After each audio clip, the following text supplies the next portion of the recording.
ശരിക്കും പറഞ്ഞാൽ നാട്ടിൽ പോകുന്നതിന് മുമ്പ് തൊട്ട് വിചാരിക്കുന്ന മുടി പോയി ഒന്ന് ട്രിം ചെയ്യണമെന്നേ. പക്ഷേ നാട്ടിൽ പോകുന്നതിന് മുമ്പുള്ള തിരക്കും കാരണങ്ങളും അസുഖങ്ങളും ഒക്കെ കാരണം അതങ്ങ് നടന്നില്ല.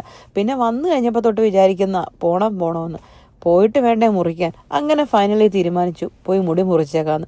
എനിക്കല്ലെങ്കിൽ ഒരു 3 മാസം കൂടുമ്പം പോയി മുടി മുറിച്ചു കൊടുത്തില്ലേ ഒരു സമാധാനമൊക്കെ. അത് തന്നെയല്ല, എൻ്റെ മുടി വളരെ പെട്ടെന്ന് നീളുകയും ചെയ്യുന്നേ. എൻ്റെ ശരീരം സൈഡിലോട്ടും മുടി താഴോട്ടും നന്നായിട്ട് നീളുന്നുണ്ട്. അങ്ങനെ നേരെ പോയി നമ്മുടെ അനുവിൻ്റെ അടുത്ത് കേട്ടോ.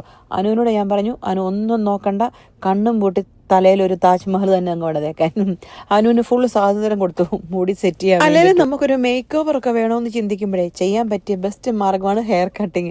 അതല്ലാതെ വണ്ണം കുറഞ്ഞിട്ട് എന്നെ കൊണ്ട് പറ്റുമെന്ന് തോന്നുന്നില്ല എൻ്റെ മേക്ക് ഓവർ ചെയ്യാൻ. അത് മാത്രമല്ലേ, ഈ വിന്റർ ആയ പിന്നെ എന്നാ മുടി കൊഴിച്ചിലാണെന്നറിയോ. ശരിക്കും പറഞ്ഞാൽ ബാത്റൂമിലൊക്കെ കയറി നമ്മൾ ഷാമ്പു ചെയ്യുമ്പോൾ ഞാൻ പേടിച്ചിട്ടുണ്ട്. തലയിലെ മുടി പോകാൻ വേണ്ടിയിട്ടുള്ള ഷാമ്പു ആണ് കർത്താവ് ഞാൻ ഇട്ടത്. അങ്ങനെ ഫൈനലി മുടിയുടെ നീളമൊക്കെ മാക്സിമം കുറച്ച് നമ്മൾ സെറ്റ് ആയിട്ടുണ്ട്. എങ്ങനെയുണ്ട് എൻ്റെ ഹെയർ കട്ട്? കൊള്ളാവുന്നേ.